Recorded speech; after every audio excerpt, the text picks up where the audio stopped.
You are in the least expectation of companies, resources, and somebody helping me out. Somebody I need to spend my evening. Something I need to take myself forward. If they are there, fine. If they are not there, very fine. The day you are able to live with your own thoughts, you have reached the zenith of existence. You don't need any expectations. यार वो मित्र ने कहीं दिनों से phone नहीं किया, busy होगा, अगर तेरी इच्छा है तो फोन कर ले, लेकिन कहीं दिनों से क्यों फोन नहीं किया, वो विचार कभी नहीं आएगा. You go into that mode that you are able to live happily with your own thought processes. In the midst of people, fine. Alone, fine. Why was I not invited to the party? Fine. Invited? Good. Not invited? More good. You are able to live with your own thought processes and live happily. वरना तो ये समाज में रोज ऐसे प्रसंग बनते हैं. दिन में हमारे गुरु योगी जी महाराज कहते हैं दिन में 10 बार. In his traditional Gujarati he used to say દિવસ માં 10 વાર દિવેલ પીધેલા મોઢા થઈ જાય.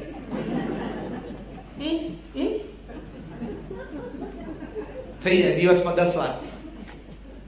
When you are in the mode of high thinking, big thinking, it's a wise state of existence of your mind.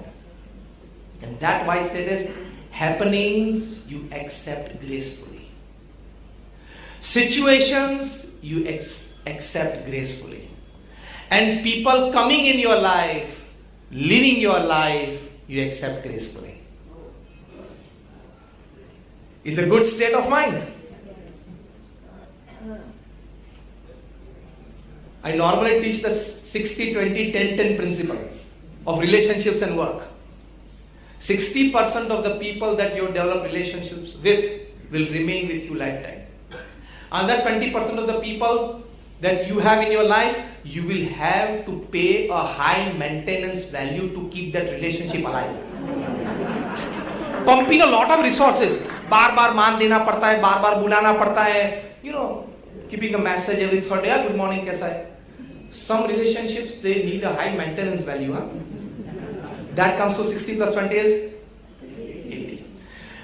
Another 10% of the relationships of your life are bound to get spoiled. Chinta mat karna. This is everybody's story. 7 billion population upon this earth. And the last 10% of the relationships are bound to get converted into enmity, if not enmity, severe competition or envy. So when a relationship breaks, give 3 chances to it every 2 months for 6 months. If it doesn't rejoin, say a very big bye, wish him or her good, pray for him, turn around your face, and most importantly, don't forget to delete his number from your mobile. So बार-बार आप scroll करो और वो नाम आए तो चिंता, यार इसने मेरे साथ ऐसा किया, वो 10% वाला था. तेरे साथ जो ऐसा किया वो 10+10 वाला था. वो रिलेशनशिप था. This 60-20-10-10 is everybody's story. Now introspect. Yes or no? Yes. Yes or no? Yes. Then why to worry about it? Then you have nothing to worry. Everything to enjoy. So this is called big thinking. This is called right thinking. We are potentially capable of doing it, but we are not exercising the right of it. We need to exercise that potential power that we have within. Because a man at the end of the day and at the end of his life is a bundle of his thoughts. Whatever you thought for the whole day, you are in the evening.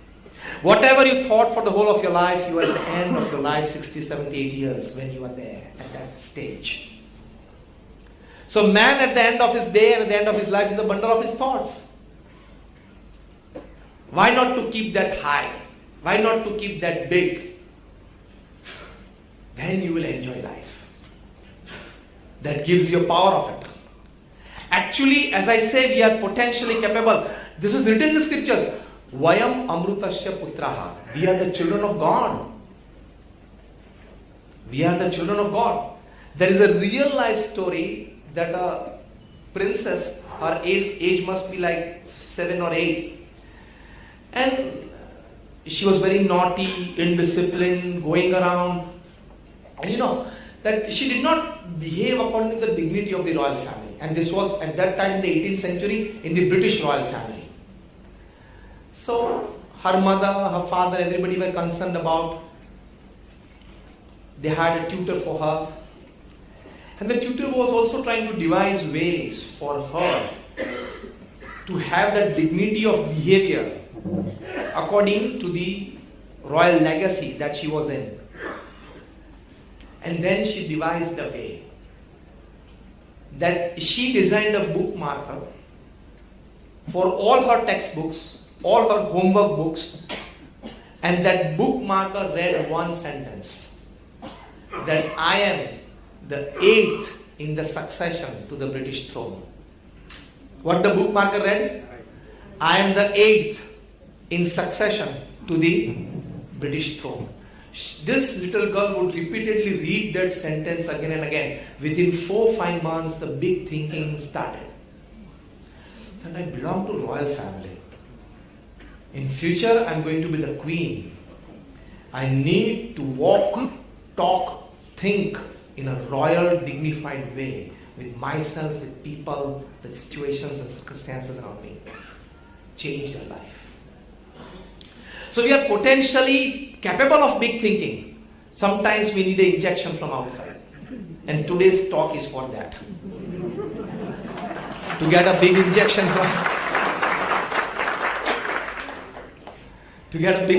from outside. Another big thinking that has been given to us by the great seers and well accepted by the Western thinkers, even science says that you are not a single cell what you were 5 years back. 5 साल में हर कोई कोष शरीर में बदल जाता है. What you were 5 years back, you are not a single cell today. That means something is constantly changing. Don't take this as a super spiritual understanding. This is a very practical understanding. It helps us a lot. When Pramukh Swami Maharaj was insulted non-stop for 1 hour by a cabinet minister, he was at that time the member of the Planning Commission of India. I would not hesitate now to name him because Pramukh Swami Maharaj is no longer upon this earth. His name, Yogendra Makwana. Yes. He insulted Pramukh Swami Maharaj for 1 hour. Pramukh Swami Maharaj at that time was at Permanent Bhai's place. And Rajni Bhai knows it well, that incident right from that time of happening. And the principal reason of insulting Pramukh Swami constantly for 1 hour was that you are initiating young boys who are educationally qualified, doctors, engineers, chartered accountants into same fold. This is not right for the society. In future, there will be scarcity of chartered accountants, doctors and engineers in society. अरे भाई जितने अभी है उसको तो पहले job दो. Pramukh Swami did not say a single word. 3 times in between that 1 hour session, one of our elder Sadguru saints, Puja Vivek Sagar Swami, tried to interrupt and Pramukh Swami hold his hand and said, at that time, Pramukh Swami Maharaj was under fever, 101 degree temperature. This gentleman did not have even that thinking that at this moment I should not say these words to a person who is sick. Forget that level. In front of him was a person who was widely accepted by the society for his all types of social works for the benefit of humanity, Pramukh Swami Maharaj himself. And he did this. After that 1 hour, and when somebody starts scolding you, and you stand in front of him with eyes into his eyes, without repelling him, it is a natural process that he repeats all his throwing on you 2 or 3 times. He did it. After 1 hour, when he was exhausted with all the words, Pramukh Swami just looked at the wall clock. It was 12:30 p.m. And Pramukh Swami Maharaj asked Puja Vivek Sagar Swami, it's lunch time, please arrange for him for lunch. Sir, how many people are you? He said 3. Swamiji asked for 3 dishes and arranged for his lunch. Now, this happened in 1985 or 86. 3 years hence in 1988, he was no more the cabinet minister. He was no more the planning commission member. And for some reason, for some wrong happening, he was discarded from even the primary membership of the national party that he was representing. His own party. Pramukh Swami Maharaj was in Nairobi.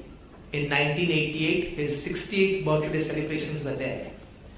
This gentleman had gone to Nairobi for a fundraising drive of his own social project, of his own foundation. He came to know that there is going to be a large gathering of Indians in the presence of Pramukh Swami. He came to that gathering. Pramukh Swami Maharaj was informed that he has come. Pramukh Swami Maharaj knew that now this man is nothing. He doesn't hold any power, position, prestige in the society.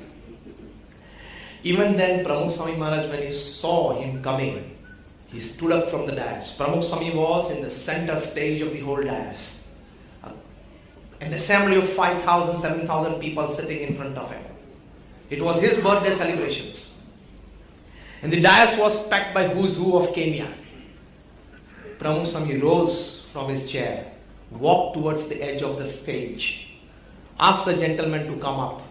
Yogendra Makwana said, Swami, I am here comfortable. Swami caught hold of his hand, brought him on the dais, introduced him as a good social worker and an ex-minister to all the guests on the dais, made him sit beside him, and for his project, Pramukh Swami personally appealed for a fundraising drive in his speech at the end of the assembly. Yogendra Makwana was in tears that what I did to this man 3 years back. At that time, I had power, position, prestige. Today I don't possess that. Even at that time, Pramukh Swami Maharaj could exhibit this highest level of human dignity. This is called big thinking and big living. I think you are all touched by this incident. I could read from your faces, from your eyes. Living up to the highest standards of human dignity under any circumstances is the highest, best expression of big thinking. We must never forget that we are potentially divine for big thinking. Forget the animal instincts. उसने मुझे ये कहा था, अब मैं देख लूंगा. वो तो कुत्ते भी स्ट्रीट्स पे करते हैं.